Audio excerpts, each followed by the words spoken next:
ಓ ಮೈ god, ಇವನಿನ್ನೂ ಬದುಕಿದಾನ? ಇವನ್ ಬದುಕಿರೋ ವಿಷಯ ವೀರುಗೆ ಗೊತ್ತಾಯ್ತು. ಮುಗೀತು, ನನ್ನ ಕತೆ ಮುಗೀತು. ವೀರುಗೆ ಸತ್ಯ ಎಲ್ಲ ಗೊತ್ತಾದ್ರೆ ವೀರು ನನ್ನನ್ನು ಸುಮ್ಮನೆ ಬಿಡ್ತಾನ? ಏನ್ ಮಾಡ್ಲಿ? ಡಾಕ್ಟರ್, ಇವನ್ಗೆ ಯಾವಾಗ ಪ್ರಜ್ಞೆ ಬರುತ್ತೆ? ಇವನ್ ಮತ್ತೆ ಯಾವಾಗ ಕೂತು ಮಾತಾಡ್ತಾನೆ? ನಾವು ಅದೇ ಪ್ರಯತ್ನದಲ್ಲಿದ್ದೀವಿ ಸರ್. ಇವ್ರಿಗೆ ಫಿಸಿಕಲಿ ಯಾವ ತೊಂದರೆನೂ ಇಲ್ಲ, ಕಂಪ್ಲೀಟಾಗಿ ಹುಷಾರಾಗೇ ಇದ್ದಾರೆ. ಆದರೆ ಕೋಮದಿಂದ ಮಾತ್ರ ಆಚೆ ಬಂದಿಲ್ಲ.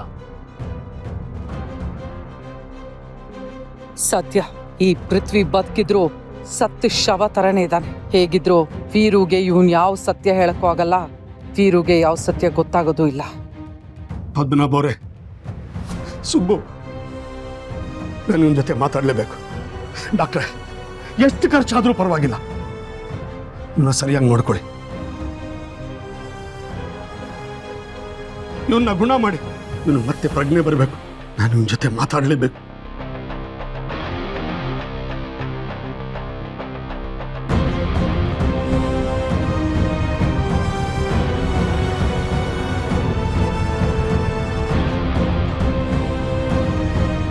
ಅಪ್ಪ,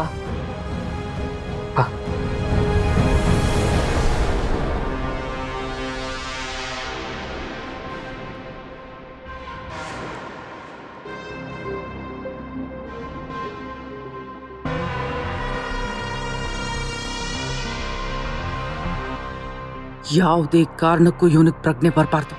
ಇವನು ವೀರು ಜೊತೆ ಮಾತಾಡಬಾರ್ದು. ಇವನು ಪ್ರಾಣ ಹೋಗ್ಲೇಬೇಕು, ಅದು ಇಲ್ಲೇ ಹೋಗ್ಬೇಕು. ಈ ಮುದುಕಿ ನನ್ನನ್ನು ಬಲವಂತ ಮಾಡಿ ಹಾಸ್ಪಿಟಲ್ಗೆ ಕಳಿಸಿದ್ದು ಒಳ್ಳೇದೇ ಆಯ್ತು. ಇಲ್ಲ ಅಂದಿದ್ರೆ ಇವನು ಬದುಕಿರೋ ವಿಷಯ ನನಗೆ ಗೊತ್ತಾಗ್ತಾನೆ ಇರಲಿಲ್ಲ. ಈಗಲೇ ಇವನ್ ಕತೆ ಮುಗಿಸೋ ಏರ್ಪಾಡು ಮಾಡಬೇಕು. ಮಾಡ್ತೀನಿ. ಇರಬಾರ್ದು, ಇವನು ಬದುಕಿರಬಾರ್ದು.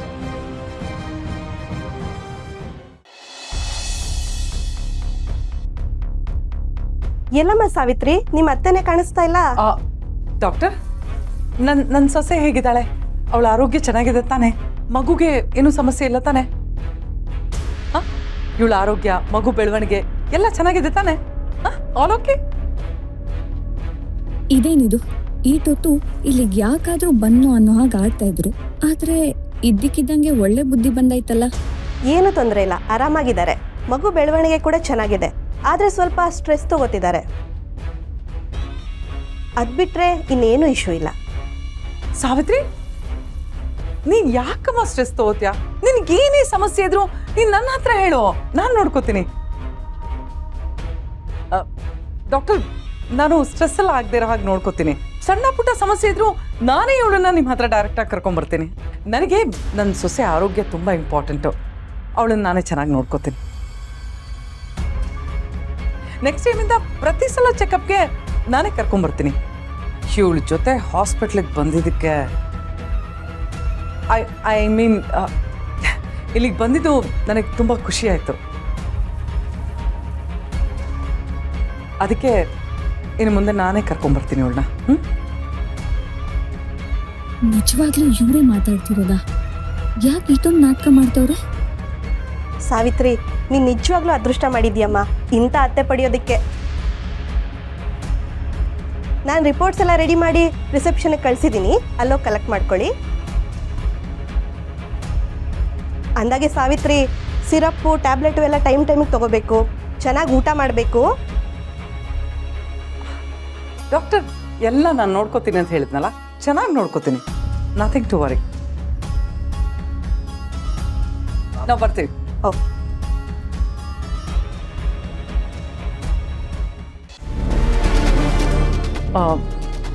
ನೀನು ಕಾರಲ್ಲಿ ಕೂತಿರೋ, ನಾನು ಬಿಲ್ ಪೇ ಮಾಡಿ ರಿಪೋರ್ಟ್ಸ್ ಎಲ್ಲ ತೊಗೊಂಬರ್ತೇನೆ. ಹೋಗಿ.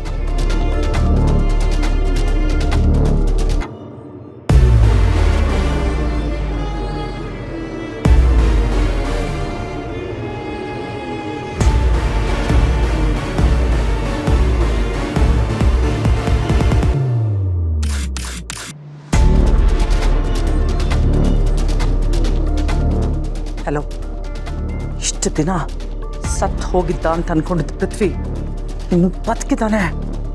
ಹೌದು, ಇಲ್ಲಿ ಹಾಸ್ಪಿಟ್ಲಲ್ಲೇ ಇದ್ದಾನೆ. ಪ್ರತಿ ಸಲ ಅವನು ನನ್ನ ಕೈ ತಪ್ಪಿಸ್ಕೊಂಡು ಹೋಗಿದ್ದಾನೆ. ಈಗ ನೋಡಿದ್ರೆ ಇಲ್ಲಿ ಹಾಸ್ಪಿಟ್ಲಲ್ಲಿದ್ದಾನೆ. ಅವನ ಆಯುಸ್ಸು ತುಂಬ ಗಟ್ಟಿಯಾಗಿದೆ. ನೋಡಿ, ಅವನು ಹೇಗೂ ಪ್ರಜ್ಞೆ ಇಲ್ಲ. ಅವನು ಉಸಿರಾಡ್ತಿರೋ ಶವದ ಥರ ಬಿದ್ದಿದ್ದಾನೆ. ನೋಡಿ, ನೀವು ಇಮಿಡಿಯೇಟಾಗಿ ಬಂದು ಅವನ ಉಸಿರನ್ನ ನಿಲ್ಲಿಸ್ಬೇಕು. ಅಷ್ಟೇ ನಿಮ್ಮ ಕೆಲಸ. ಅವನು ಬದುಕಿದ್ದಾನೆ ಅಂತ ನೋಡಿ ನನಗೆಷ್ಟು ಶಾಕ್ ಆಯಿತು. ಅವನು ಸತ್ತು ಹೋದ ಅನ್ನೋ ಸುದ್ದಿ ಕೇಳಿ ನನಗಷ್ಟೇ ಸಂತೋಷ ಆಗಬೇಕು. ನಾನು ಈಗಲೇ ಹಾಸ್ಪಿಟಲ್ ಲೊಕೇಶನ್ ಕಳಿಸ್ತೀನಿ. ಬೇಗ ಬಂದು ನಿಮ್ಮ ಕೆಲಸ ಮುಗಿಸ್ಬಿಟ್ಟು ಹೋಗಿ. ಮುಗಿಸಿದ ತಕ್ಷಣ ನನಗೆ ಕಾಲ್ ಮಾಡಿ. ಅರ್ಥ ಆಯ್ತಾ? ನೀವೇನು ಮಾಡ್ತಿರೋ, ಹೇಗೆ ಮಾಡ್ತಿರೋ ಅದೆಲ್ಲ ನನಗೆ ಗೊತ್ತಿಲ್ಲ.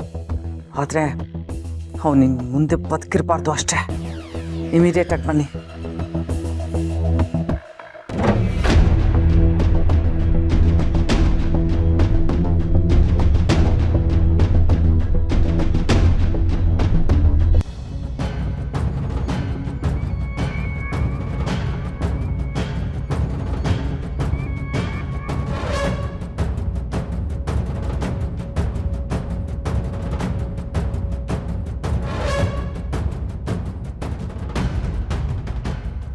ಯಾರು ಸರ್ ನೀವೆಲ್ಲ?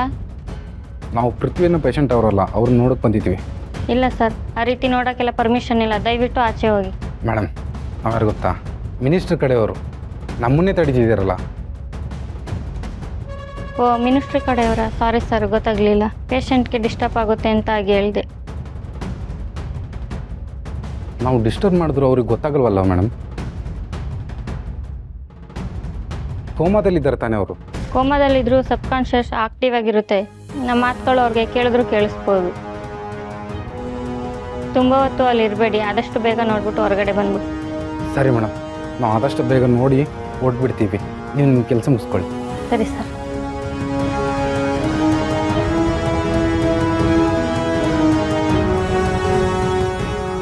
ಕೈ ನೋಡ್ರೋ, ನಮಗೆ ಜಾಸ್ತಿ ಹೊತ್ತು ಟೈಮ್ ಇಲ್ಲ. ಆದಷ್ಟು ಬೇಗ ನಮ್ಮ ಕೆಲಸ ಮುಗಿಸ್ಕೊಂಡು ಹೋಗ್ತಾ ಇರ್ಬೇಕು. ಕೆಲಸ ಮುಗಿಸೋದಲ್ಲ ಗುರು, ಅವ್ನ ಕತೆ ಮುಗಿಸ್ಬೇಕು. ಬಂದ್ರೆ ಹೋಗೋಣ.